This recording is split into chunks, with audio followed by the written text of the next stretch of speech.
Let's continue with the second lecture by Madlen Nikolova. She's a sociologist from Sofia and a member of the collective New Left Perspectives. Her lecture will be on the political status of today's Islamophobia in Bulgaria. Madlen, please. Thank you.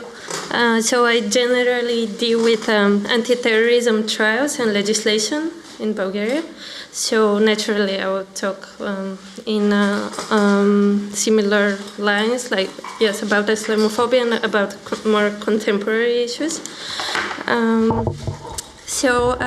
Islamophobia today is a central tenet of contemporary far-right political movements. Furthermore, it is often hard to distinguish between traditional and radical right on the question of Islamophobia. It is not limited to the right alone, but has penetrated all kinds of mainstream parties, from liberal to conservative ones to socialist, social democratic ones. There is a process of criminalization of Islam in policies such as the banning of veils, political trials against so-called radical Islam, and can be easily discerned within counter-terrorism, preventive detention actions, racial profiling, punitive policies against asylum seekers, and so on. These are all examples of policies implemented in Bulgaria currently. The shift of Islamophobia towards the mainstream allows the far-right to gain legitimacy and push for policies of their own. In Bulgaria, for example, electoral support for the far-right has decreased in the last 4 years. Despite its waning popularity, in part enabled by hegemonic anti-Muslim rhetorics in Europe, the far-right became recognized as a respectable political partner by all political parties. Hence, the far-right had the opportunity to push forward their own conservative laws, as the aforementioned banning of the veil, and in 2017 even became part of the Bulgarian coalitional government. Furthermore, Islamophobic rhetorics and policies are a crucial element that the mainstream parties appropriated from the far right. Critical scholars think of Islamophobia also as a sign of European national states' crisis of democratic legitimacy and of citizens' disengagement. This crisis is seen as produced by the general advent of the neoliberal shift of the global political economy since the 70s and the subsequent deprivation of political parties of their ideological identity. Islamophobia and the language of culture generally marks the naturalized post-ideological and post-political form neoliberalization takes, particularly after the Cold War. Piero Regepi, in addition, for example, sees Islamophobia in the Western Balkans as mobilized in countries' EU enlargement strategies, which further securitization practices. My main claim here is that we cannot properly understand the growing influence of right and far-right movements without taking into account the function Islamophobia plays today. One cannot reduce it to the effect of primordially irrational crowd psychology, of an abstract and ahistorical mass man enchanted by charismatic populist leaders, as some liberal accounts do. A materialist understanding of Islamophobia tackles the conditions of its production and its social and political effects in the current conjuncture. Islamophobia today is one of the ideological forms de-democratization takes. Among the critical literature, there is a consensus that the current historical moment is marked by processes of democratization or post-democracy. Following Wendy Brown, by de-democratization, I mean the devaluation and practical reversal of universalist Enlightenment notions of citizenship and political economy. Similarly, Tamas speaks of post-fascism, meaning the exclusion of larger social groups from citizenship in today's liberal capitalist regimes, as well as the general degradation of Enlightenment and universalist notions of citizenship. The latter is limited to ethnic majority groups and has lost its civic character. According to such critical accounts, the democratic form of current liberal regimes is still there, but they are slowly hollowed out of their vital energies under the pressures of market logics. Elections are still held. Multiple parties are competing in the electoral terrain. However, what remains is simply an empty ritual. Nominally different parties have identical neoliberal programs. There is a concomitant rise in both anti-systemic movements, both left and right, as well as a general political apathy. Political elites find themselves disconnected from their constituencies. Democratic politics gives way to administrative management. The market logic colonizes the public sector, saying new public management or public-private partnerships. There is ongoing merger between corporate and public power, which deprives democratic institutions. Decision-making is done not by democratic delegation, but by non-elected executives and self-styled experts. De-democratization is not purely political. It cannot be dissociated from its political economy. Importantly, from the rise of surplus, from the point of view of capital accumulation, populations who experience bigger challenges in their social reproduction. This happens in the context of stronger and stronger pushes towards austerity and efficiency due to the disarray of the left, the demise of traditional working class industrial self-organization, the crisis of unionism, and the industries it has been embedded in.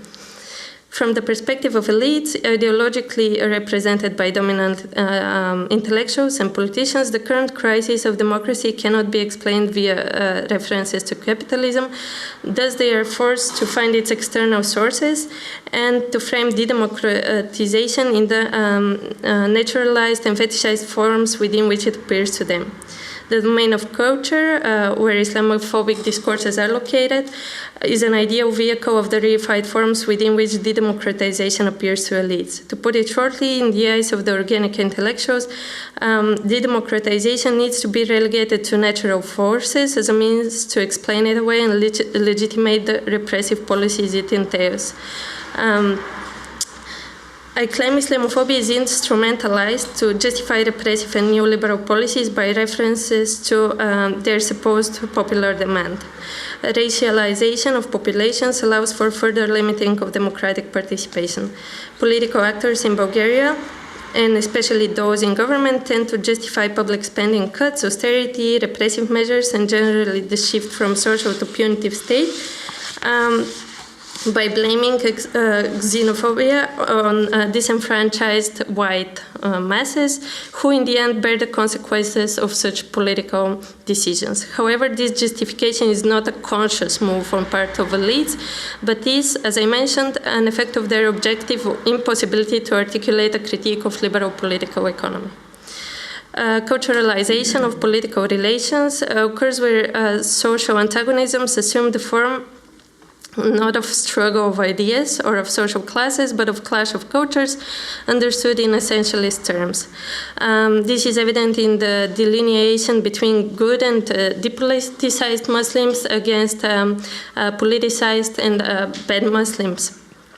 Liberals often construct this distinction as a conflict between European and non-political Islam that is compatible with the liberal regime, and foreign radical and political Islam that needs to be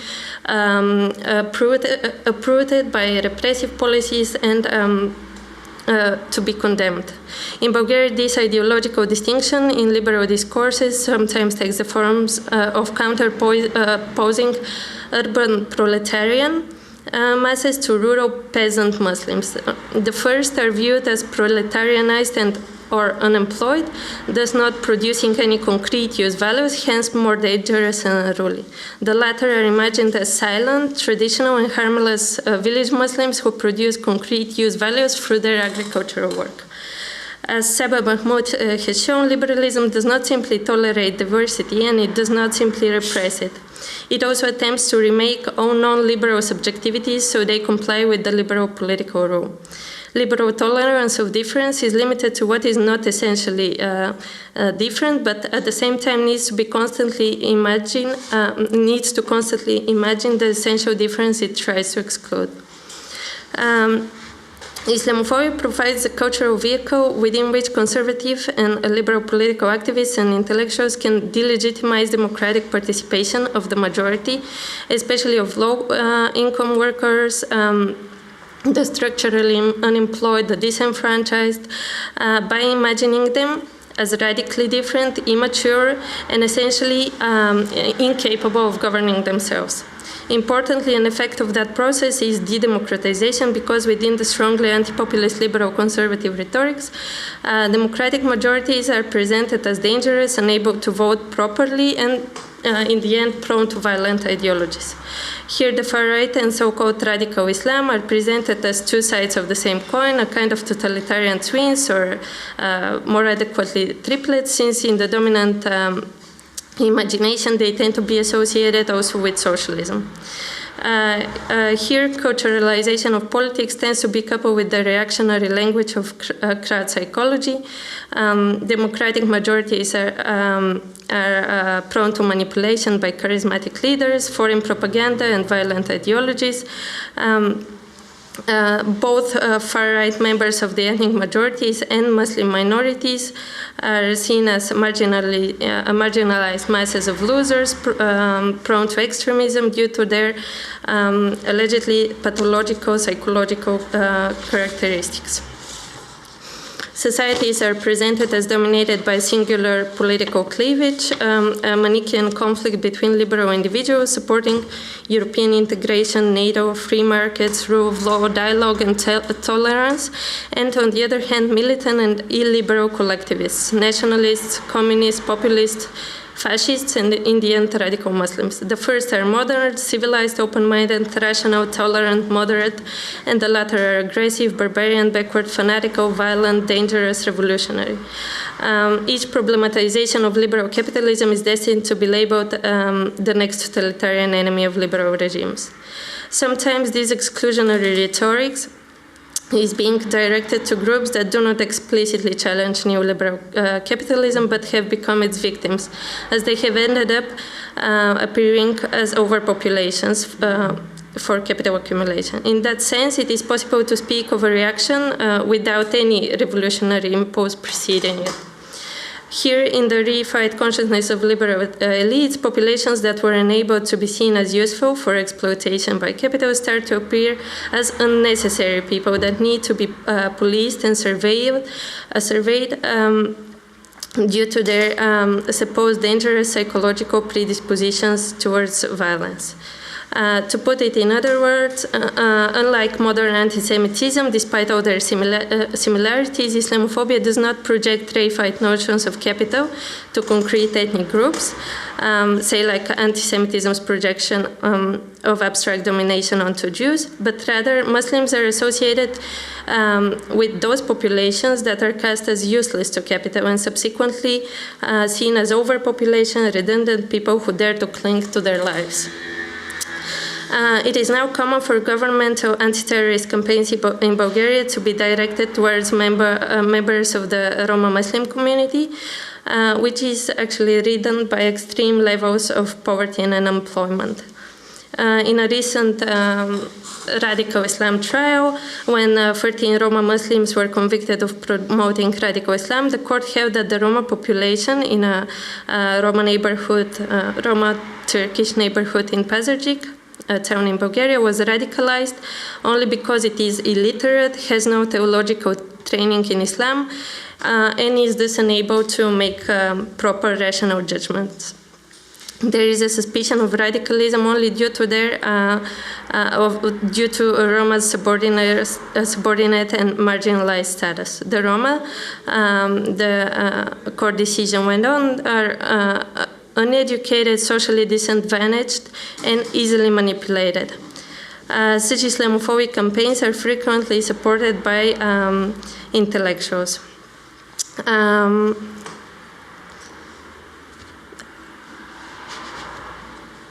Roma were also targeted in a recent campaign over this summer after racist riots in Asenovgrad, a small town in Bulgaria. The government and with the municipality introduced a set of repressive measures against the Roma community who were in the end victim of racist violence.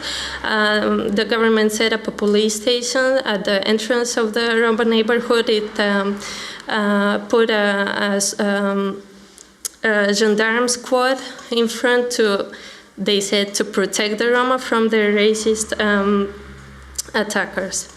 The fears of politicization of the repressed, thought of as conspiring with foreign Eastern powers, drive liberal and conservative intellectuals to compare Stalinism and Islamic extremist movements.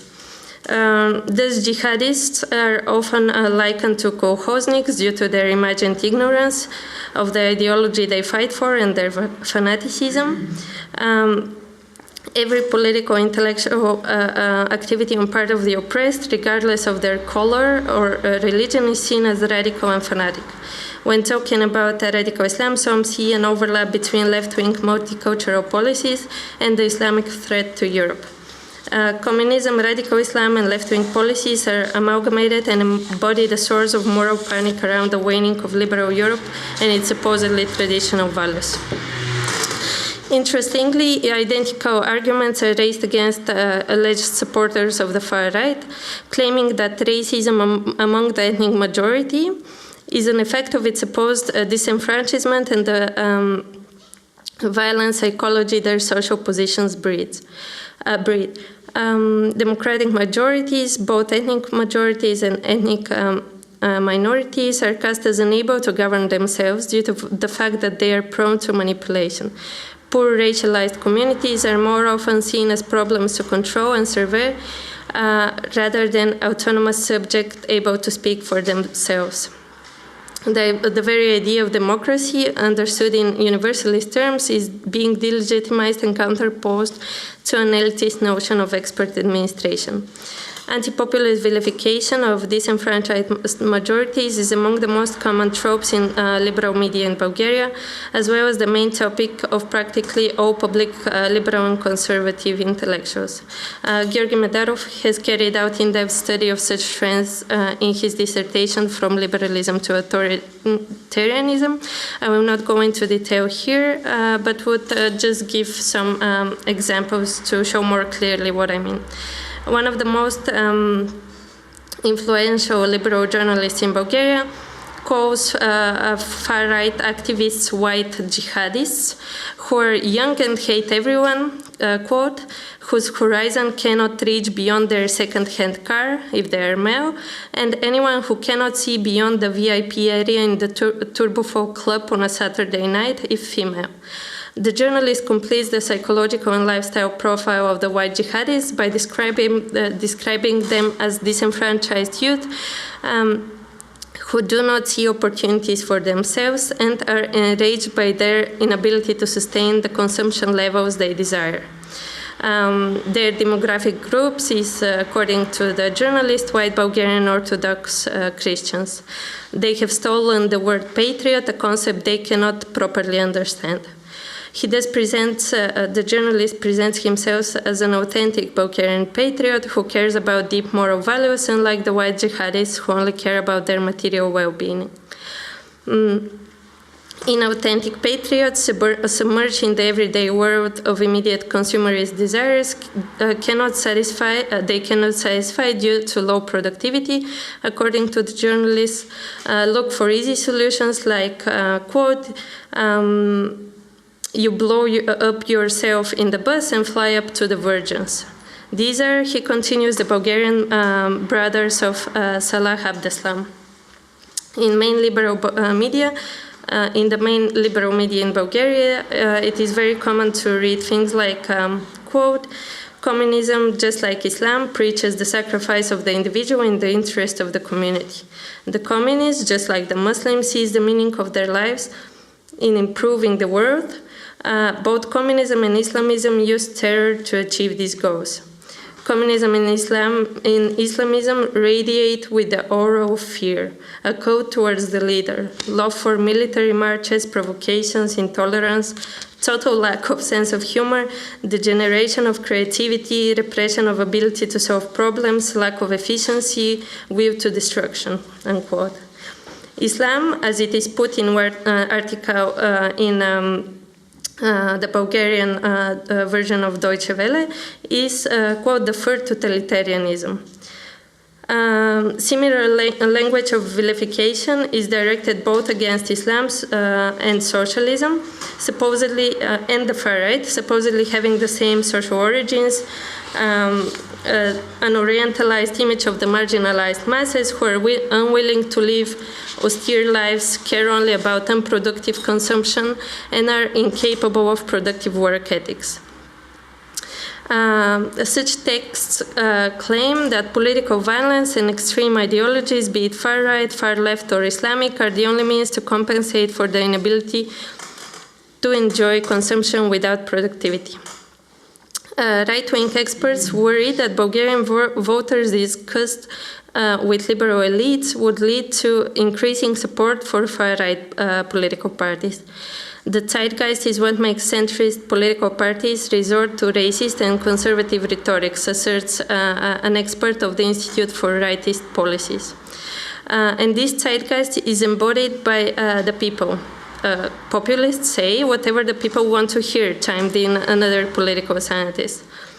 Political elites here are simply responding to people's xenophobic demands. The logic of the mainstream political formations is that it is better for them, instead of the extreme right, to carry out what the masses already supposedly wanted, i.e. repressive policies towards Muslims in order to safely satisfy the primordial urges of the crowd. Such representations of far-right constituencies are far from empirical reality. A showing example is the popular in international media Dinko Velev, a notorious far-rightist who led a paramilitary border protection migrant hunting gang, robbing migrants at the Bulgarian border with Turkey. Liberal intellectuals called his activism village fascism. However, Velev is also a successful businessman, which is how he was able to fund his man-hunting activities. The dominant misrecognition of the class position of Velev is not an isolated case, but a showing example of a widespread misrecognition of the far-right constituencies. When one claims that there is growing popular electoral support for the far right without referring to actual electoral practice, one risks legitimizing far right formations as responding indeed to people's demands. Such a move means giving up a battle over the representation of a truly popular will, and often leads to recourse to calls for expertise-based governance executed by technocrats who know better. Similar analyses also tend to presume an exclusionary version of the people as white, poor, uneducated, and disenfranchised communities who at election time are driven by their xenophobic impulses alone. For example, the far-right Bulgarian political party Attack, which was founded in 2005, received 300,000 votes, or 8% of the votes already in 2005, which was a big breakthrough for any newly founded party. In 2009, in the next parliamentary elections, Attack received almost 400,000 votes, or 9%. In both the 2005 and 2009 elections, Attack coupled their racialist and strongly anti-Muslim rhetorics with a strong criticism of US imperialism, something that was subsequently left out of the party's rhetorics, and it eventually came quite close to pro-Western rhetorics around the war on terror. In 2014, Attack received 260,000 votes, which dropped with 100,000 votes in 2014. One could also account for Attack's electoral success in 2014 if they look at their campaign that year, the so-called Sidorov Plan, named after the party's leader. The plan did not include any racist policies, but was a seeming onslaught on neoliberalism, even though it was framed in simplistic terms as a kind of neo-colonial world system style of exploitation of eastern and southern peripheries by the Western systemic core. The plan was abandoned in 2014 when Attack experienced a rapid fall in their support. Unlike the case of the Sidorov's plan, Attack's notion of liberalism seems to reduce it to a cultural project, advancing multiculturalism, and not as a set of economic governmental policies. As Martin Marinus shows, Attack's conservative notion of neoliberalism is premised on a belief that it is more of a Western multicultural project than an economic one, hence their often racist demands. It is important to take into account the shifts in their rhetorics in order to understand the dramatic fall in their electoral support. If majorities are driven by xenophobia, which had increased in Attack's rhetorics, why do we witness withdrawal of their electoral support when the party abandoned its problematization of imperialism and capitalism?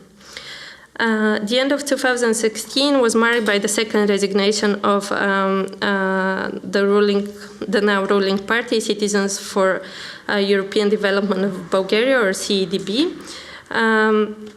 So their government resigned in 2016 after the leader of the center-right party, Borisov, promised to resign in the case of his party losing the presidential elections.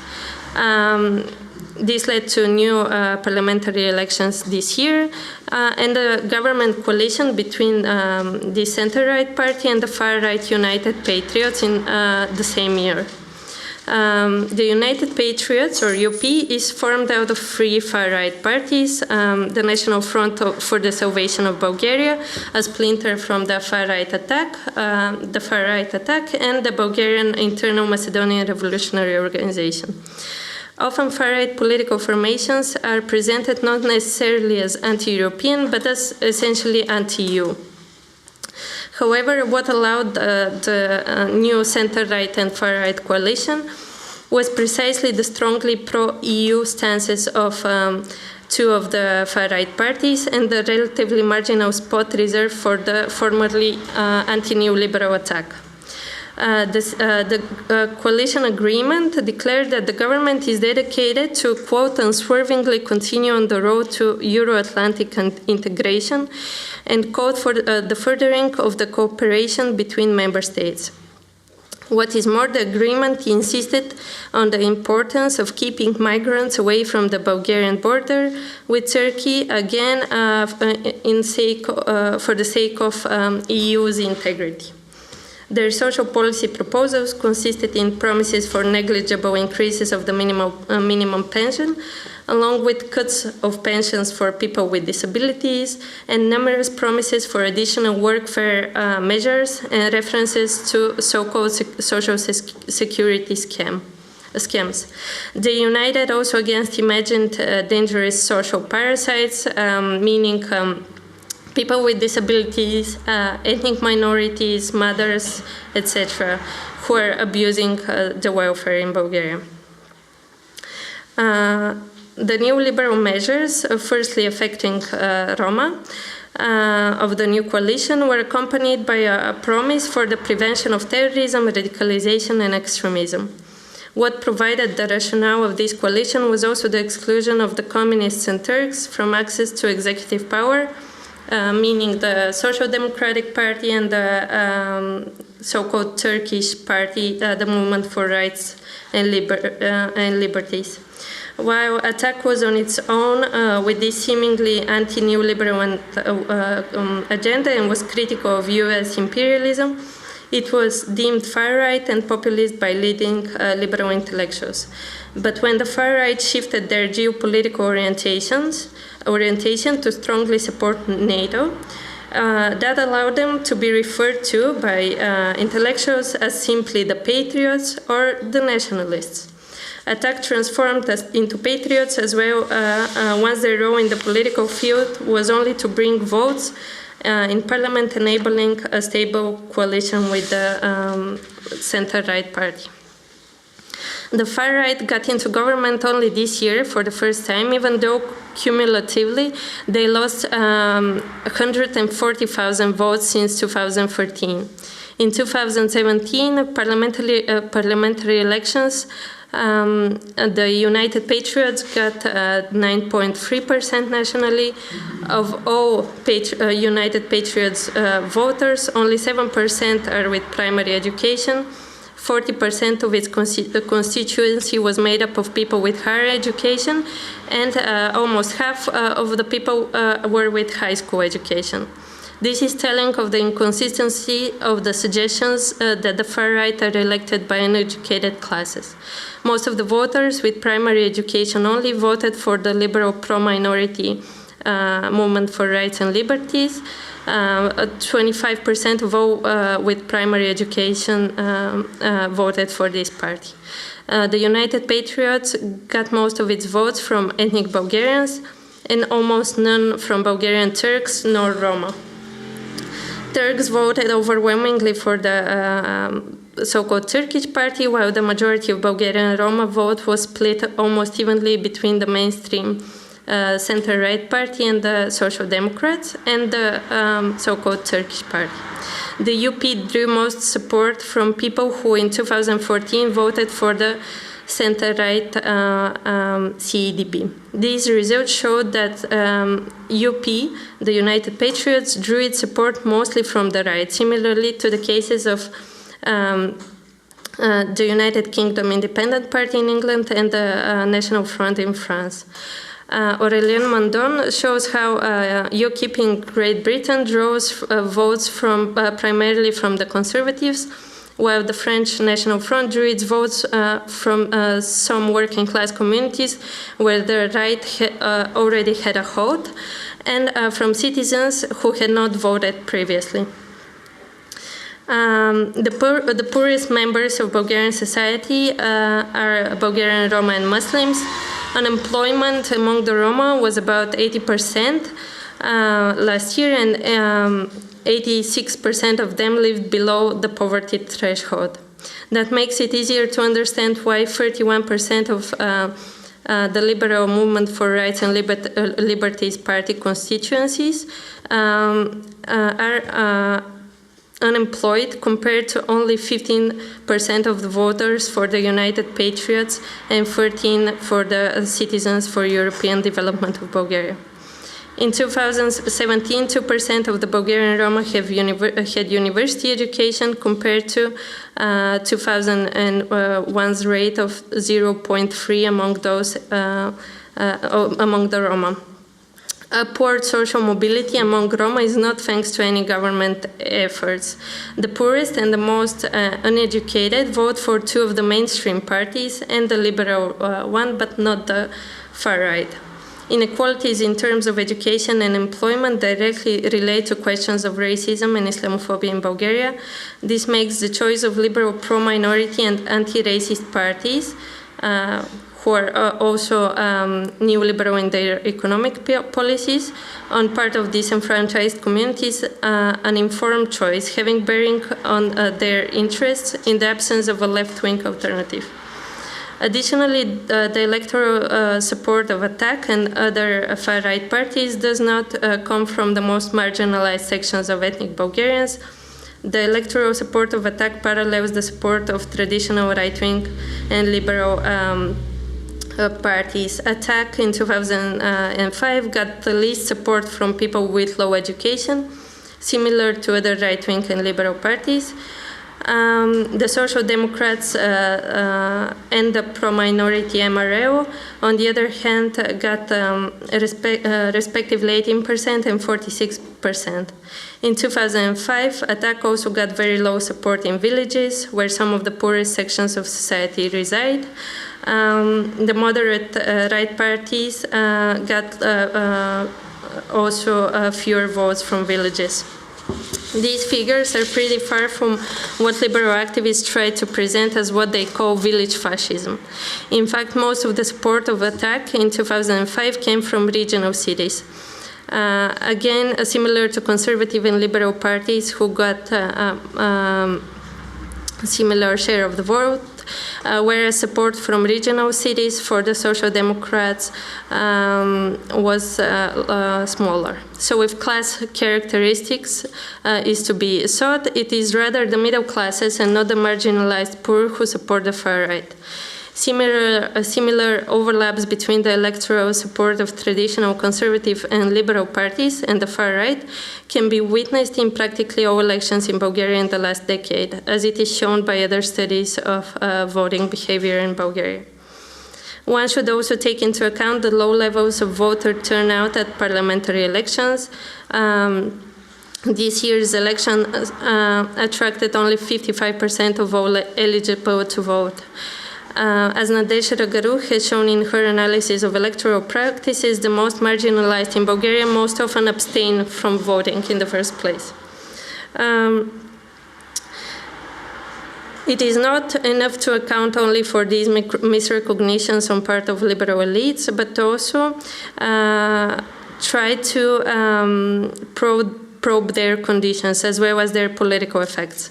Neither marginalized Muslim minorities are somehow prone to violent totalitarian ideologies, nor ethnic majorities are prone to Islamophobic and far-right extremism.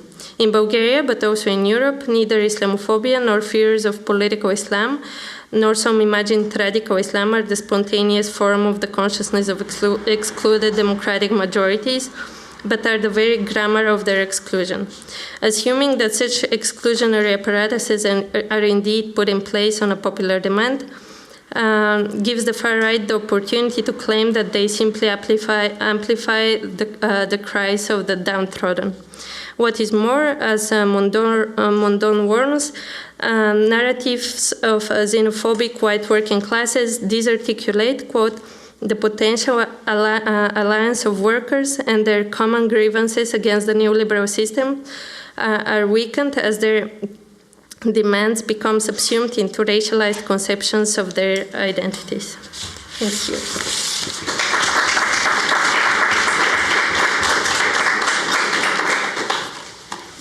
Okay, thank you, Madlen. I propose that we immediately go into the discussion session.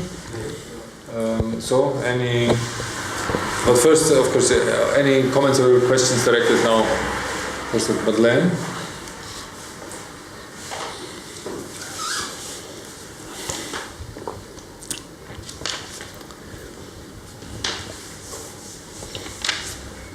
Well, I would like to. Okay. Are these voting behavior analyses that you are referring to, was their status in Bulgarian public discussion? Do these liberal pundits react on them, or are there any kind of other intellectual journalists who are presenting these results of this analysis as some kind of political analysis and trying to break this optics of liberal individuals and chauvinist masses? Are these results only circulating in academic sphere or NGO sphere, or they have any kind of effects in mainstream public discussions? Well, similar analyses were done by Bulgarian political scientists who stay more to the left, or say social democrats, and they were published by political foundations, but they don't get much coverage in national media. And although exit polls results are presented like they're widely circulated in media the night of the elections, there's barely any analysis of these results. There is just quoting of shares of votes and so on, but with no substantial analysis. And there are, yes, other left-wing activists and scholars who try to introduce such more serious and substantial arguments based on these exit polls, but there's really no coverage, no reaction. One question I would have maybe on. You mentioned that this electoral support for attack fell once they distanced themselves a bit from anti-imperialist, anti-capitalist rhetorics, and turned basically the demonstration of neoliberalism into a dominantly cultural affair. Right? Yes. Okay. And then you later on you give some results on the analysis of the constituency of the voters of attack. Is there a comparison? Has there been a comparative analysis in terms of the composition of the class composition, for example, obviously, of the voters of attack at this earlier phase when anti-imperialist and anti-capitalist elements were more emphasized, in comparison to the results that you have quoted, which seem to be the analysis of the most recent of the votes of the most recent elections? Yeah. Basically, the share of people who vote from cities or from villages stays the same, but I would assume, and there's no study on that, but I would assume they able at different times to attract voters from also social democratic parties or of a more left-wing persuasion. But there's really, as far as I remember, there's really no difference in the share of votes coming from cities or with share of votes in relation to their level of education throughout the years.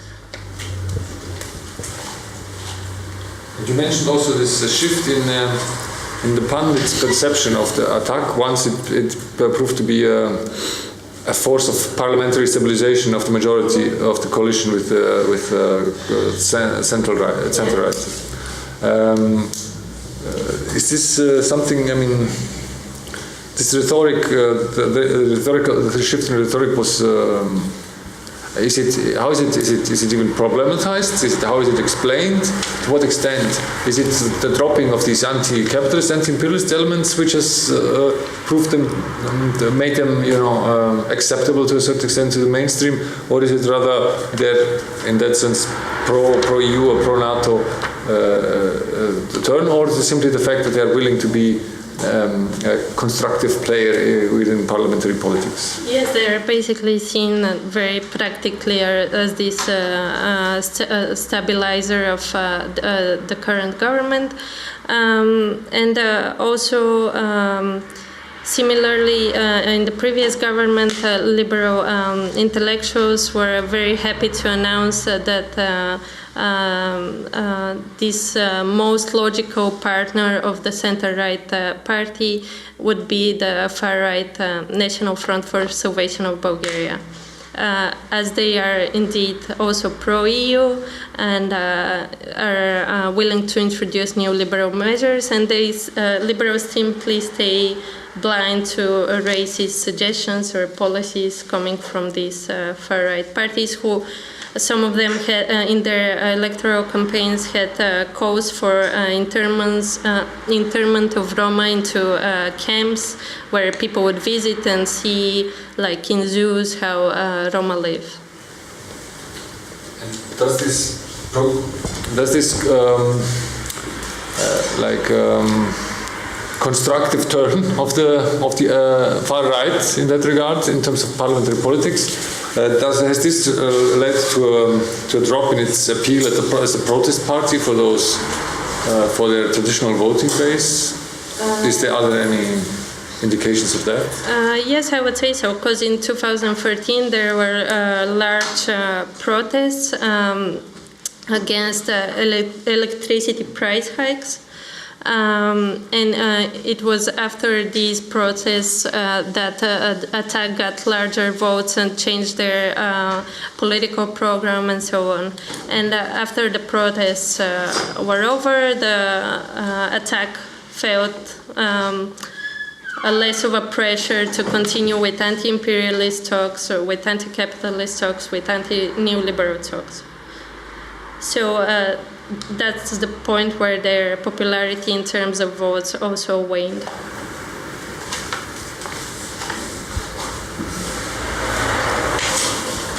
And more questions or comments? either for Madlen or Alexander. And as I said, it's quite legitimate to continue with comments. Also, you don't have to merely ask questions if you have competing interpretations of certain or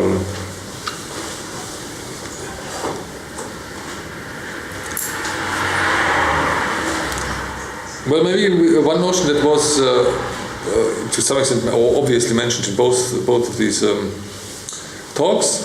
Madlen, you're obviously you were explicitly talking about the instrumentalization of the totalitarianism theory or its theme, but now within something which is at least something which I haven't heard before, like the definition of the Islam as the third totalitarianism, which is a very handy extension of its ideological scope, the totalitarianism theory, and you emphasize that it has this deep delegitimizing and deep anti-democratic impact. Earlier we had the question about the viability of totalitarianism theory, and of course Madlen's take on this would suggest that also a critical refusal of it, or primarily its identification as an instrument of delegitimization of democratic politics. You had earlier the question of its viability in terms of capturing the economic aspects of National Socialist politics. So there seems to be. Would you also see this totalitarianism theory along those lines, purely instrumentalist in terms of capturing what was going on in Islamist states, or no. In terms of its uses, in any context. In any context, yes. Well, I can see why the right uses it, but I don't see at all why the left should use it. The question was whether you basically find any analytical value in it, or whether you also treat it as merely as an instrument of denunciation of completely divergent social I systems. tend to do the latter. I tend to reject the totalitarianism. Any discourse of it, but of course there were different theories of what a total state is. So Carl Schmitt's theory is obviously not the same as Hannah Arendt's, and with whom I also have some quarrels in the sense that it was compiled with different analytical objects so as to present one, a single continuity of totalitarianism, which then actually got transcended. It's not an analytical concept anymore; it's a political concept. And in terms of, the Nazi history was also a political concept when they used it consciously, ideologically. But in terms of explaining what's going on the ground, I'm very, very skeptical as to what, the totalitarian theory can at least say, beyond its limited political scope. So I would, for example, reject using it at all. I'm not sure what it's like, what it's used like in Islamophobia discourses. I suppose that's a bit different, right? Yes. But for me, it's an empty concept.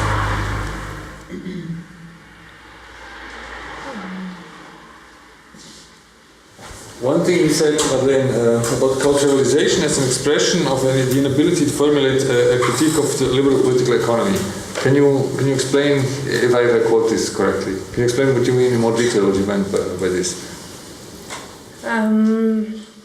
I mean that the language of political economy after '89 is really much poorer, and political battles after '89 were, yes, precisely said in terms of totalitarian versus democratic. Populations were deemed either totalitarian or democratic. And the language and an analysis of inequality was basically missing from public discourse. Instead, we had the introduction of racializing categories to talk about inequalities, basically. And it became pretty much evident in more elitist liberal mobilizations in 2013, who were in part reaction to the more economic, let's say, demands of the protests from the winter of the same year. Who protests which demanded the lowering of prices of electricity and cheaper public services. And the liberal protests introduced a cultural divide, which set a European, pro-European liberal class against irrational masses who only think about the bread on the table. Yes, that's it. One thing I would also like to impose to both, and maybe to everyone here, and this is, I would say, something of the elephant in the room. It would be the question of to the extent to which right-wing ideology or right-wing movements at all correspond or can take the form of an expression of popular grievances, or to what extent they are or are not a vehicle of capturing working class or subaltern discontent. Because from what Madlen has stressed in her concrete analysis of the support of the electoral support of the attack party, it seems to counter such interpretations, namely saying that most of the support seems to be is middle class and urban rather than rural and poor or undereducated. On the other hand, you in your emphasis or in your analysis or in your attempt to isolate certain continuities between fascist, the political economy of fascism and neoliberal aspects of it, this would also put the entire project more also towards the pole of a more an elite project of maintaining, controlling labor power, especially with your quotations of John Smith in terms of its instrumentality in lowering the value of labor power underneath the level necessary for its reproduction. So this would also obviously counter any suggestion of the popular appeal of fascism, but still, that is the elephant in the room, or the big question is to what extent it does, and if it does, how it does and why it does function as a potential vehicle of absorbing and then expressing in whatever distorted way the concerns of the lower or popular classes. So to both of you and basically to everyone here directed as well.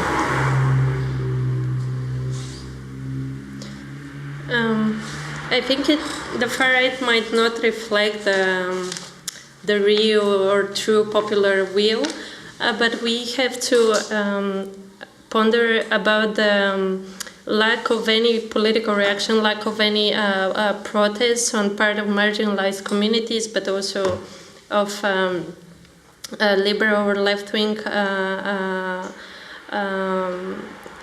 persuaded people in Bulgaria against the repressive or racist policies. So we might not have huge electoral results for the far right, but there is also no reactions to racist or neoliberal policies in the country. There is no mass left-wing movement anyway. So you don't see, at least in the Bulgarian case now, you don't see that the far right is in some sense functioning as a placeholder for a missing left-wing critique of capitalism and thereby capturing in its anti-capitalist rhetorics, at least to the extent that it was present, functioning as a form of perverted placeholder for the absence of left-wing politics. So you would say that the analysis shows that this is not at all the case? Yes, it sure might be the case in some periods, at some conjuncture, and to some extent in capturing votes from in the far right, capturing votes from social democrats on particular policies, for example, in relation to a movement against the war in Iraq in 2014. They captured some of the discontent of people of Bulgarian governments supporting this war. But I don't think it is generally the case of everyday issues that Bulgarians are facing in relation to healthcare or education, or the withdrawal of state support from all these previously totally public-funded sectors. Yeah, populism. First, I think there cannot be any left-wing populism, and that it's actually explicitly right-wing thing, because it functions on the dislocation of the places of exploitation, meaning that instead of class you would say like people and things like that. That presumes that you're dislocating the field of exploitation and of social antagonisms, and of course this is not something that's at all visible to people even who are being exploited, and not to speak of different groups who don't have immediate social connections. In fascism, this was done not only politically, not only economically or ideologically, but in a sense, the entire social practice of fascism rested on building, and this is something that makes it different from communism and liberalism and Christianity, in a sense that it resides on building compulsory collectives. The first explicitly Nazi policy in the Reich itself, I mean, we should not forget that the Reich actually began as a coalition of forces, and then that it evolved into something that would Nazify Germany, and this is a question whether it succeeded or not. In fact, the first act, what they did was to instigate this Erbhof-Gemeinschaft, the village, what you said about village fascism. Actually, village communities of hereditary farms which were completely regulated by this, there's a body called RNS, Reichsernährungsdienst, that actually attempted to regulate consumption and production of food, and it amounted to, I think about 30% of German GDP. And basically this meant instituting small communities, compulsory communities all across the Reich. Also the Deutsche Arbeitsfront, the German Labor Front, a compulsory communion of capitalists and laborers. This is the idea of making a society equal.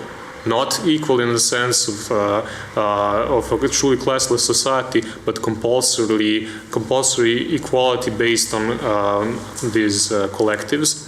This is, I think, a pure consequence of what it means to be not only fascist but populist in a sense, because it rests upon the dislocation of exploitation. This is something in the very form of populism that still remains today. Any right-wing form of populism must dislocate the field of exploitation and the social antagonism in order to rally up the forces that it needs to rally up against. And this, I mean, just to look at the broader picture, means basically that you're dislocating yourself from capitalism as a system to its historical manifestations.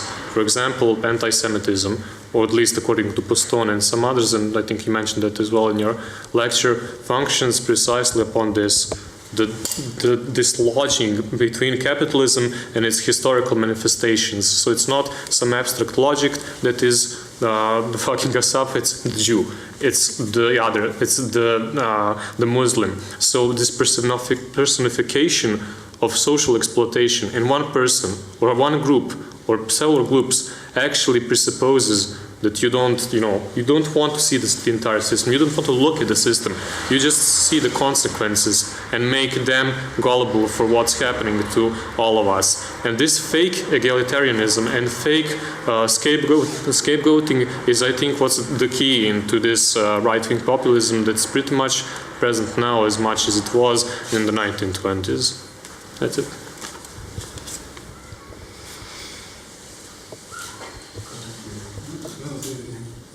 I just wondered why you think that scapegoating works.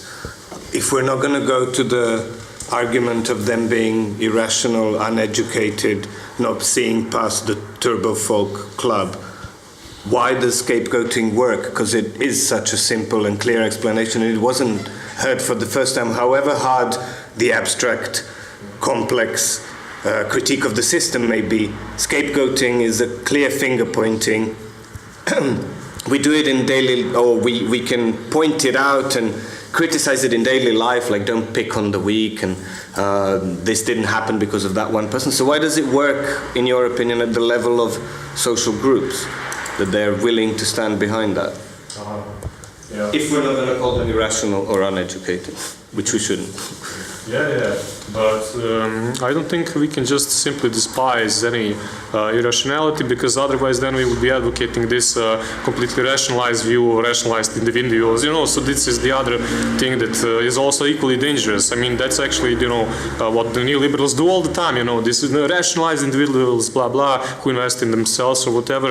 I mean, there is certain irrationality as it is. I mean, in social groupings, I think the farther you go analytically, I mean, of course, in this room, I mean, in analytic talks or, you know, social groupings, of course, there's, you know, not this impulse that you have, I mean, what protests and demonstrations.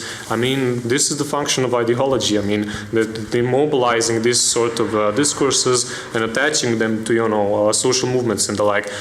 Whether this was or is true, you know, to the level of the, you know, whole society, I doubt it. I mean, but can it be used? Yes. I mean, the question Stipe asked also, like, for masses, you know, being for fascism, which was actually tackled, you know, I mean, I mentioned this a bit, psychoanalysis and Marxism from Wilhelm Reich, the masses wanted it, you know, etc.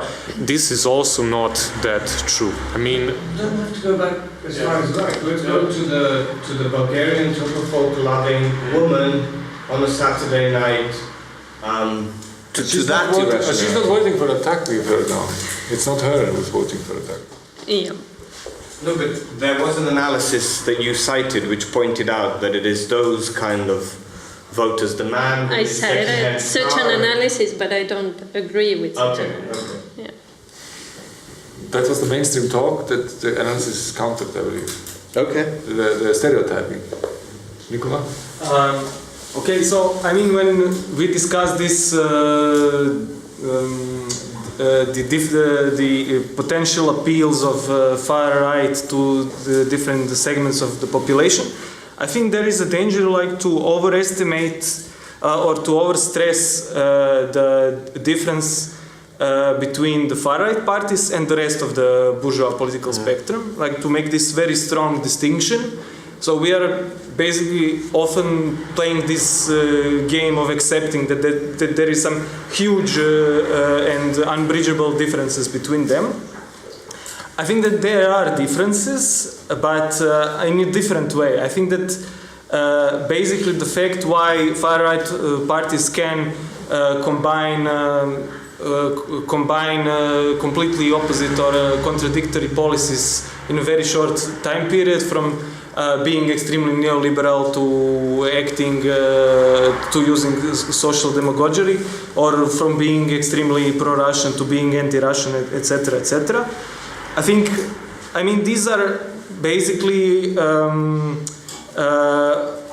they appear occasionally to be anti-systemic in their free use of this rhetoric, but I think that one of the reasons why they have this liberty to use different to use more radical, seemingly more radical rhetorics is because they don't have the, unlike other bourgeois parties, they don't have the obligation to actually rule, to implement this, policies. So in this sense, I mean, it's also interesting that despite all these rhetorics, I mean, it's very difficult to see far-right parties in fact, you know, making these huge U-turns in terms of politics of specific countries. Like, for instance, Bulgaria, I mean, I don't know, but maybe Madlen can also say, I mean, were there any significant strategic differences at the point where far-right parties are actually in power, you know? Are they just trying to strengthen the support from potentially, you know, disappointed anti-systemic voters to specific policies without they are trying to, like, collect the so-called protest votes without in fact actually ever having the obligations to change something in the way that the system works, which is already, you know, has its own systemic limitation, etc., etc. So anyway, I was a bit confusing. Perhaps we should see, the far-right parties as a part of the bourgeois political spectrum that can occasionally use anti-systemic and radical rhetorics, and by that appeal to a part of the voters that wouldn't usually vote for the systemic parties. But it has this liberty not because it's genuinely anti-systemic, but precisely because it doesn't have the obligations to actually change the politics of the establishment at the point, even if it actually participates in the government at some point. Can I just say that I think to some extent both Alexander's and your contribution now, his last reply, to some extent evade the question in my view, insofar as if you're saying, well, there is the irrational element, which is basically for a materialist theory, that is a very, it's almost an explanatory capitulation. Insofar as we, as Marxists, as materialists, we say the most plausible way to analyze the behavior of people is founded in their material interests. Class is nothing else but, certain class interests derived from certain positions, and these are systemically defined. The question to what extent and how mechanically and how not, that's where the trouble begins theoretically, I believe, So I understand what you're saying, but then you have to, for me, to say, okay, I would say, to phrase it like this, everything that seems initially irrational, as a theorist, you have to approach it in terms of a hieroglyph for a missing rationality you still have to decode or to understand. You may fail at that, but I think that would be the task at hand. So we cannot, that's our task at hand. We have to understand that, the mass appeal, and with regard to even its possibilities, where it is, where are its material foundations, if there are any. And Nicola, to some extent, also says, okay, you are explaining the relative scope of liberties of the parties themselves. But that does not necessarily explain, their mass appeal or how to explain it. The political appeal of something there is a harsh a discontinuity insofar as many of these parties have historically also placed themselves as criticisms of liberalism, predominantly, mostly not necessarily, as we know from historical practice, not economic liberalism in terms of the Nazis, especially not. But political liberalism, and then Marxism, and construing all of that as a continuum. And then the question of why do people accept, or what kind of people, where is the mass appeal in something which advocates even, restriction of personal liberties, and so on and so on, insofar as that is, or if it is, directed at the subaltern. It is not a question of why does this attract, I don't know. Why did fascism politically attract the German elites, the Junkers and the industrialists, in a time of deep economic crisis and social struggle and social turmoil and the rise of the communists and social democrats? That is very easy to understand. It was the question of negotiating what roles the Nazis actually would play in trying to pacify or to resolve that question, which proved for them strategically tricky.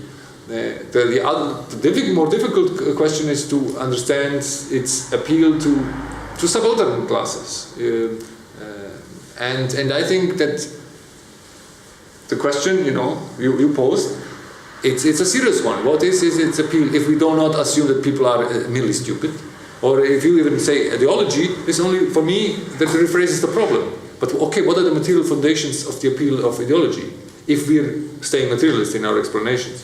If you say, well, ideology can simply disorient you so much or seduce you to the extent that you will go against your own class interests, well, okay, but if you really reach that point, logically, that some of these people say, well, often ideology is evoked as deus ex machina. Well, yes, okay, it's against the class interests, but that's ideology. That's what ideology does. But if ideology can supersede material interest or class interest, then you have more or less shown that the explanatory centrality of class interests is non-existent. That basically you're at a post-Marxist position, which is a legitimate position to take. I'm not saying you, but you figuratively. Which is a legitimate position to take, but you have then to acknowledge that this is what you're doing. So I may have now been even more confusing than you. But just a small version, because the problem, of course, is not it's like, how do you define class interest? If some kind of implication or assumption here is that the only proper class interest is the socialist revolution. Yes. That is the crucial problem, because there are different levels, so different ways of realizing that interest, which can be opposed to the interests of other members of class. I think that when we differentiate class interests in different, be it temporal, be it intra-political, intra-class, ethnic, any kind of other definitions, that from that perspective we can somehow reach on the analysis without, because when you have only this kind of implication that only proper class interest is the socialist revolution, somehow you move from the political to the moral ground. And also this kind of this question with the scapegoating, I think that the problem is not to explain ourselves or convince ourselves that people are not stupid. Somehow I think that the problem is, do you think that people are moral or immoral? I think that the morality in this sense plays, because the scapegoating somehow, like it's explained in most of the cases, implies some kind of cynicism. You know, even if you know that they are not it, you will pursue that kind of politics. Not that I'm claiming what would be proper analytical way to approach the problem. Just want to add some other aspects of its framing. Yeah, just a small reply. I mean, if we disband or just throw ourselves to the level on this analytic level you explained, I mean, what's the alternative?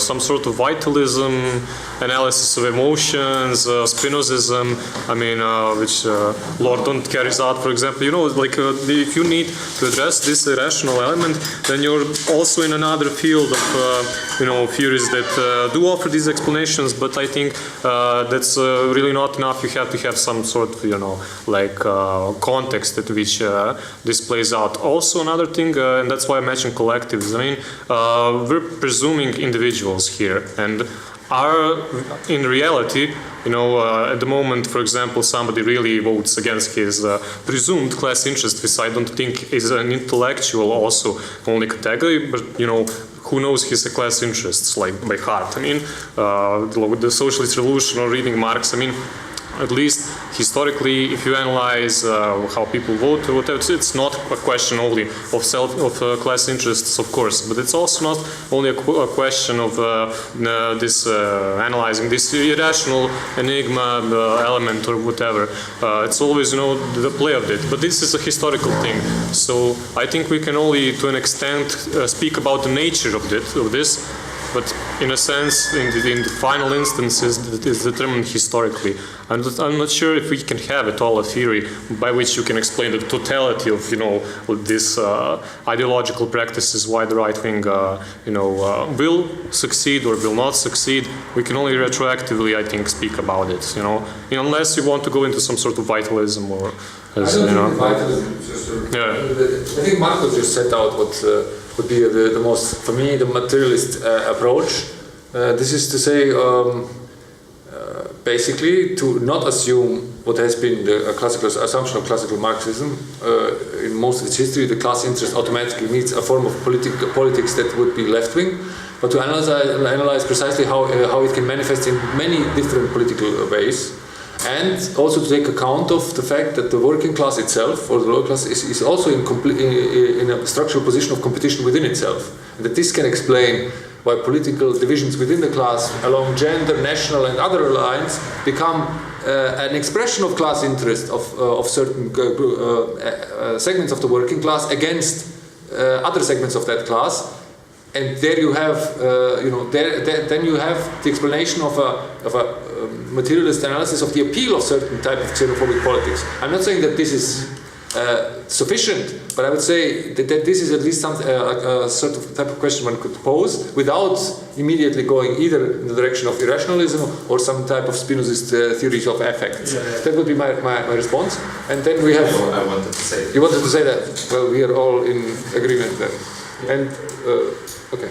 Yeah, Nicola wanted to say something, and then you, and did you want to, yes, Madlen wanted also. But maybe Madlen first, because, yeah. Okay, I'll be short. So in addition to such analysis of structural inequalities among the working classes themselves, I suggest that we look at a very immediate and particular interests of some disenfranchised groups. Such interests are related to displacement, to the demolition of housing, of people's homes, to cutting access to tap water, cutting access to electricity. These are all very immediate and particular material interests, which are manifested and expressed also at election times. So even though all parties can be deemed neoliberal, they can all cut welfare spending, you know that some of these parties won't kick you out of your home, won't destroy your home, won't leave you out on the street because social housing blocks are operating at full capacity. So people also need to register these immediate needs and react accordingly, even though they wouldn't be represented by mainstream parties as workers. I mean, of course, I would completely agree with the idea that voting or fighting for socialism is not the immediate material interest of everybody, and of course in a situation where you are in danger of social degradation, you are quite happy with an anti-egalitarian project. You can, yeah, of course. I mean, but I'm not sure that I would call this class interest. It's definitely material interest, but I'm not sure that you could call it class interest. That's one point. And another point, which I think is really important in the context of the far right, to give, and its appeal, to give a very concrete example, for instance, of France, you know. What is the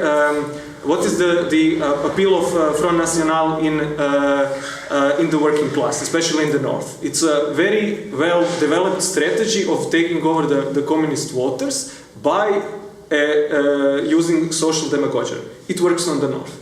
In the south, it has almost an exclusive, it even divides its cadres to different parts of the country. It's a big country, so to use a completely different rhetorics in the south, where the immigration issue is the most important issue. So there it uses basically only that. In some other region, it's also courts, historical fascist sympathizing parts of the right, etc., etc. So it's completely incoherent in its overall political program, but I also think it can be this because it's not really no position of power and it doesn't have to produce result with this completely confused, and this is the way it can draw appeal from completely different segments of the state.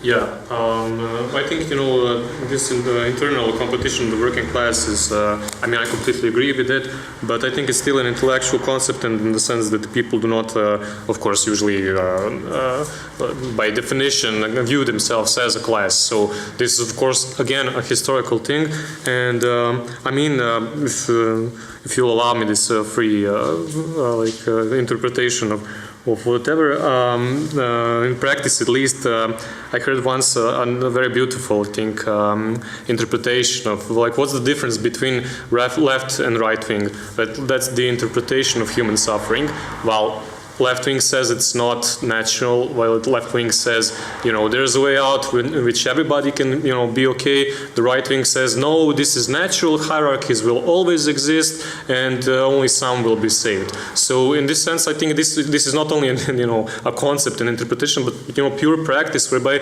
people do not, you know, see at least the possibilities of saving themselves with immigrants, with others, with the Jew, with the Muslim, whatever, but, you know, saving themselves or continuing to exist only by their exclusion. And I think, you know, this at least, you know, can be the seed of any right-wing pragmatism, and that's why I said at the beginning that it functions only on dislocating these social antagonisms. And I think that's what Nicola said now with this French example, that you actually need a different rhetoric from a single party in the south and in the north in order to dislocate these social antagonisms. So I think yeah, this could function in that way, in the sense that playing with, you know, these self-representations of their own voters. I mean, yeah, this is basically it, I think. Yeah. Can I just again, the two of you seem to converge on a certain level, at least in response to what I'm saying in terms of problematizing the question of class interest. You said you would call it class interest. Then, of course, the question would be, how do we define class interest? You say it's still a very abstract thing in terms of, but my question would go, so people don't think about themselves necessarily as class subjects, but is that necessary for, you know, does class interest begin when you start to think about yourself as a class subject? Marxian analysis of the structural class analysis would say it's completely irrelevant what I think about whether I should be class for itself. Yeah. Well, okay. That's one. You know, that's the difference. One way of conceptualizing the difference. I can think of myself as a kangaroo, you know, but if I have to sell my own labor power, you know, the structural imperatives develop from that, and in terms of, to put it bluntly, when I say class interest, I would say, well, my interest to reproduce myself in the most immediate level of its manifestation is I need to sell my own labor power to ensure my own reproduction. And that would be anything beyond that in terms of organizing even, you know, and I'm also one thing, I'm also used the same formula of dislocation of social antagonisms. But let me challenge it here now to some extent at least.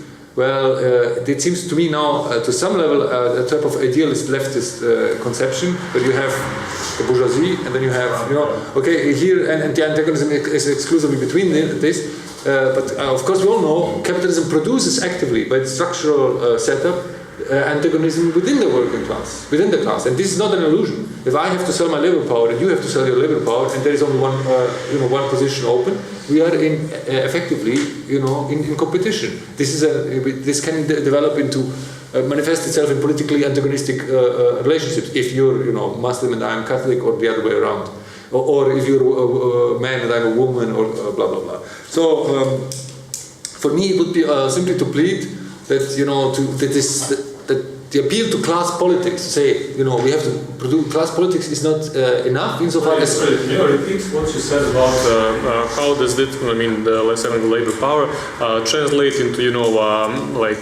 antagonisms between, men and women? It can, insofar as. Where is this shift? The shift is insofar as you can instrumentalize, that shift can be instrumentalized insofar as my identity as a worker does not necessarily resolve my competition within the working class, and then anything that sets up a hierarchy of workers and of wages and puts me in a more privileged position can be appealing to me, be it sexism or racism or anything of the sort. This can make sense in terms of, okay, I protect my rights. In terms of, so it is for me completely plausible that you have a German worker, for example, or a British worker who knows that his fundamental problem is not with the Romanian or the Polish worker. And he says, I know it's not his fault, and I know it's basically, I've read my Marx, or I was. As a youth, I went through in the union, they explained everything to me. I agree, it's capitalism, but it doesn't help me survive tomorrow, and I have to feed my family. And if these Polish or Romanian workers come here and sell, their own labor power at an unfair price or a lower price, they are basically eroding my material basis for my survival and survival of my family, and I'm very sorry for them. But but I will vote for the right-wing party because they will protect my family in my place, and I hope that they should somewhere in Romania fight for their own rights and blah blah blah. I'm not saying that this is a typical case. I'm not even saying that you could find a single one empirically. A single voter of a right-wing party that would argue in that way. I'm just saying that in that sense, class interests in the most, if we analyze it in its basic condition, what it does mean to be a member of the proletariat in terms of the defining characteristic is that your survival, your reproduction depends on the successful sale of your labor power. And if that is the defining structural characteristic from which your interests, evolve, the basic material interests, then it can be construed as nationalisms and sexism and all other kinds of discrimination can, in a certain arrangement, appear as temporary or local solutions to this predicament. This is all I'm saying. Instead of saying, so to try to sum it up, instead of saying class politics is the solution, I say the appeal to class politics in itself is already a problem, because class politics does not necessarily have to take the form of a progressive anti-capitalist politicization. It can, the defense of one's own material interests, and I would say that this is inherently tied to one's own structural class position, can take forms that can be the very opposite of what the left would assume as adequate class politics. Now we can of course debate adequacy or the contradictory aspect of this politics, insofar as you can say, okay, but in the long term, thereby you're only perpetuating your own position as a worker. You're fighting only within capitalism. Okay, but these are then the limits of this type of class interest and class struggle. And they're then insofar in themselves problematic and an aspect of the reproduction of capitalism, rather than something which points to its automatic transcendence. So Okay, can I reply now? Yeah. Okay. I think Stipe presuming the actual existence of this, class contradictions, which is the case somewhere with housing, with the selling of labor power, but for example, it does not necessarily have to be so in many countries, for example, where you do have a majority of Muslim or immigrant, of immigrant, camps or whatever, does not necessarily correspond to, their ideological, the rhetoric reality, in the sense that in Serbia or here in Croatia you have far less immigrants than in Turkey, and you can have like all this mumbo jumbo about the anti-immigration policies or whatever in Germany as well. So does not necessarily presuppose the actual existence of actual class antagonisms or social antagonisms, but in fact does represent this lodging between the social reality and the promised right-wing alternatives. So I think it is actually an example of this strictly speaking ideological mechanism, and what you're referring to, that is in fact another question, about this class politics and about this ideal, adequacy between, class interests and, the right wing being able to manipulate that. And I think this question does not necessarily, it's not necessarily related. I can say, for example, that populism functions on socially dislodging these points of contention. What is the material basis of this dislocation? Yeah, but how does it work? But that's precisely ideology. It does not need, existence of, so it produces its own conditions of plausibility. That's an idealist argument. Well, I think that's an idealist argument. Why? Well, I think it's idealist. Ideology sufficiently provides its own conditions for its own plausibility. There is no way does it need to correspond to material interest, social structure, or class position. It can override all of this simply by discursive mechanisms. At that point, you're at an idealist position, you're at a post-Marxist position. Methodologically. I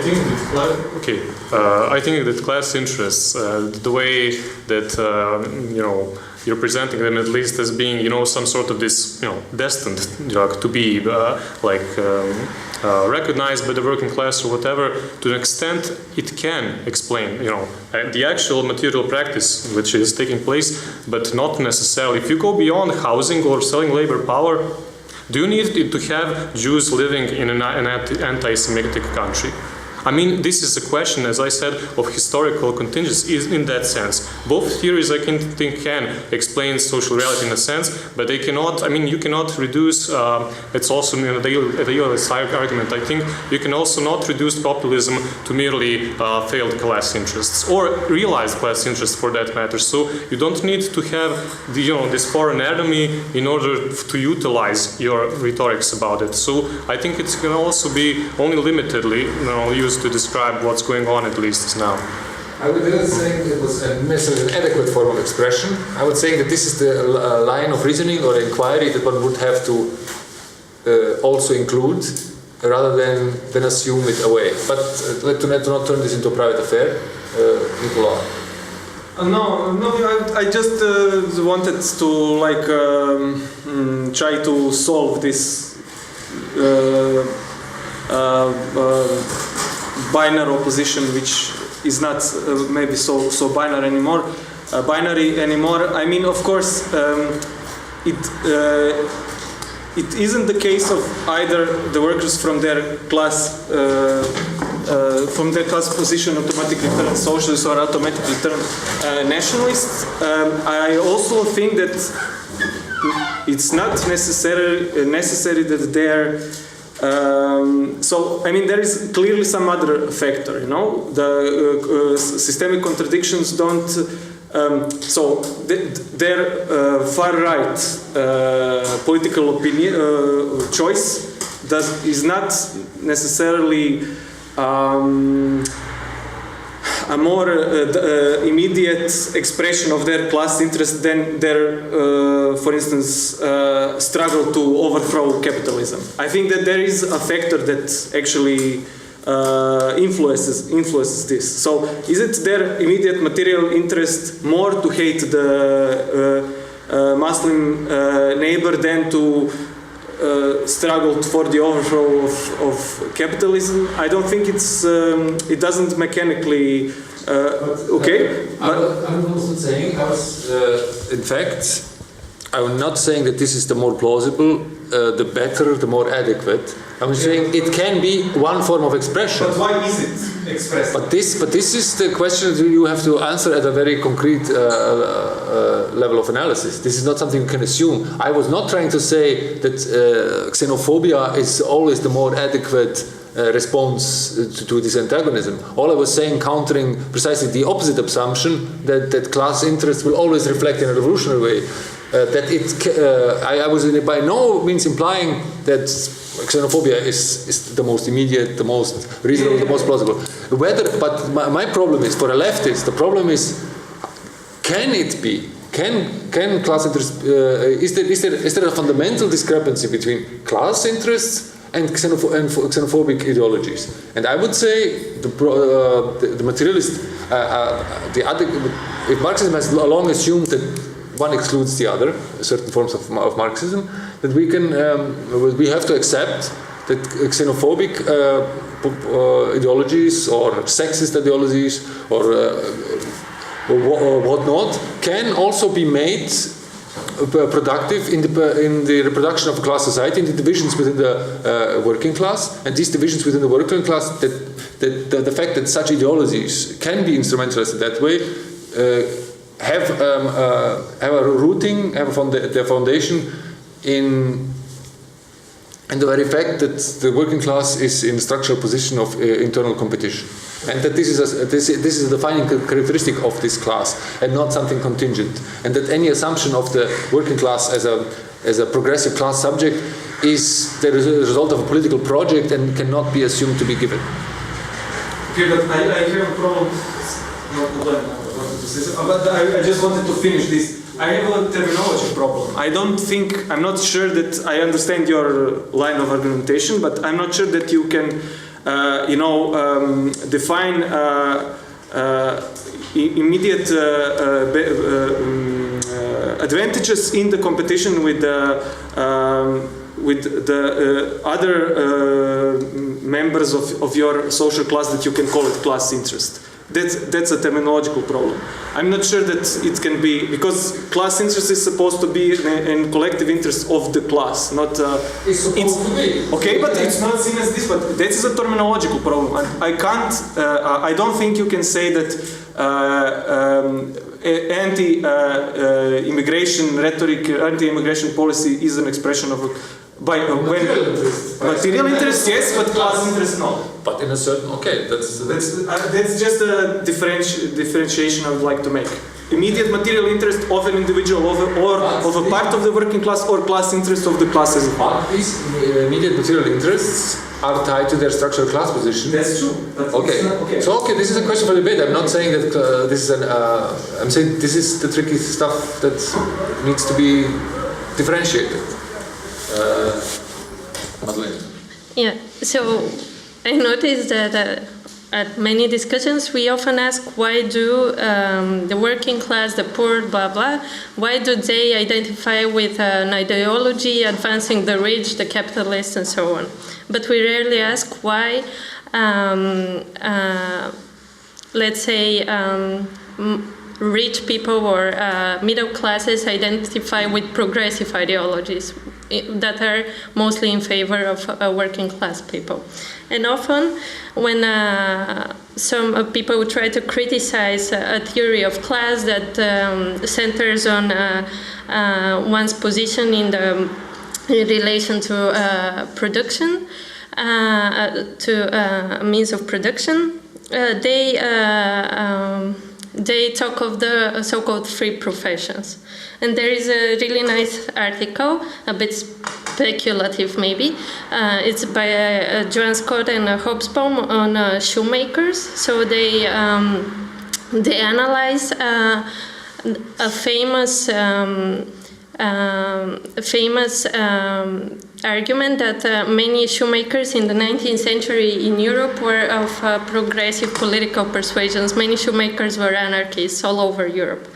So they say, while they may not be working class in terms of their surplus value is not extracted by a single capitalist, it's not their work is not so similar to a work in a factory.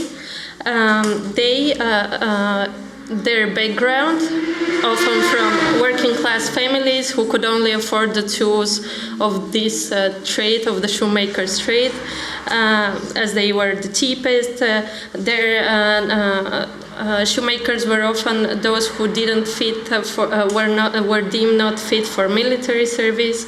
So it's very interesting not to think, not to totally denounce a theory of class that thinks of class in terms of relation to the means of production, but to think of class also in immediate material conditions of your work. So they say they work with their hands. They didn't have to constantly use their mind. They could free their mind, and at some point they, for example, hired kids who could read to read newspapers, anarchist, communist leaflets to them while they were working.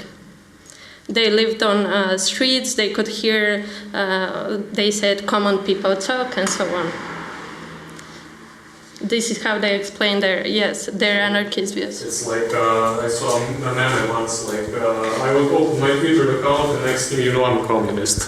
Like this is like the free flow information or whatever. But I don't want to take the word, but I will say something afterwards. And there are a lot of people, I think. I saw a lot of hands.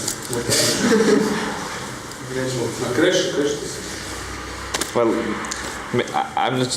Are we still on this topic that Nicola and Stipe were talking about, or we changed the time of discussion? Maybe to try to translate what Stipe said in more concrete terms. I think that you're trying to point to the fact that support for some kind of any kind of far right politics which excludes some parts of population can be expression of immediate material interest of some parts of working class. So, for example, for male worker, it can be completely rational from material point of view to support, for example, policies which are trying to re-domesticate the women, or it can be completely, especially in a context of intensification of competition in the labor market and of high unemployment. So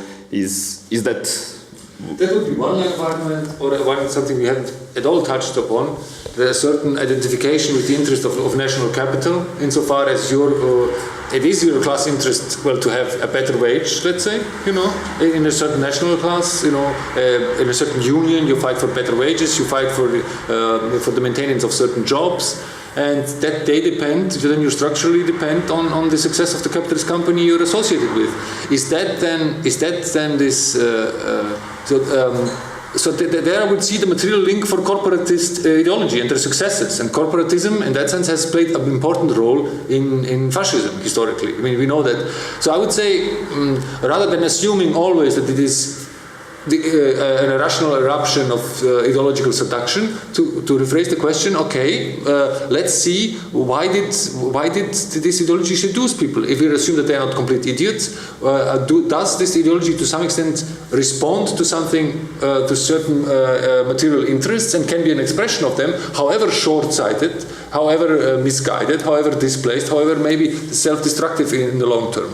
I'm not saying that this is a successful project. I'm simply saying that on the left, that we should rather have, when you're talking about class interests or material interests, and okay, it's an interesting debate. We can have this debate when it is legitimate to talk about class interests. I'm not dogmatic about this, but material interests which are related to the structural class position, so or the expression of your class struggle within capitalism. So which can then take form, we know, like to social chauvinism or unionism or blah blah blah. So rather than invoking class interest as the solution per se, it's simply for the left.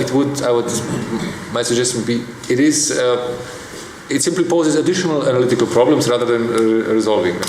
Yeah, but that's what I said, like these are two questions. One is class interests, one is why do people vote right-wing. I mean, as far as I see it, please correct me if I'm wrong, your argument is basically this, okay, you have external competition, workers with capitalists, but okay, you also have this internal competition, workers between workers, and which one will prevail is a question of what? Historical contingency, political work, ideologies, emotions, or whatever. I mean, I think, not contingency, but historical, game of play of forces. And I think this is maybe a structuralist view on the sense. I do not agree with it, but I think you need always this more, this surplus, if you want, a class to be recognized as a class. So instead of, individualizing this, we really, at some point in time, need some sort of, sorry to be orthodox, but a Lukácsian perspective, because labor really does reflect, in a sense, the entire system of exploitation.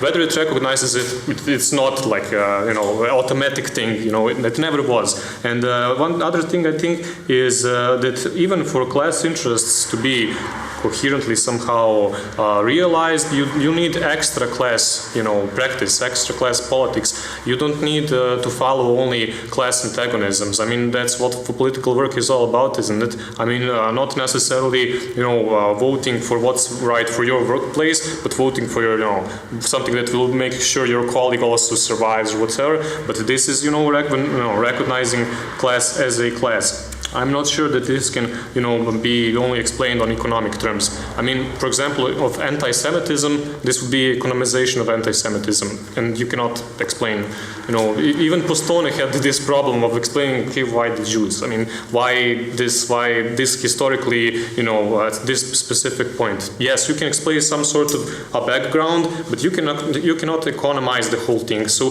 this is where politics come into play, and this is actually what you're saying. The difference between internal competition and external competition, I think their outcome is a political thing. Yeah. So we'll wrap it up now. I would just simply suggest that for something for us to think about until we meet next time, just at a very abstract level, do we have to think about politics as a radical discontinuation from structural in the economic, or rather explain it in relation to it? I would suggest the latter, but we can of course disagree on this also over a beer or a tea.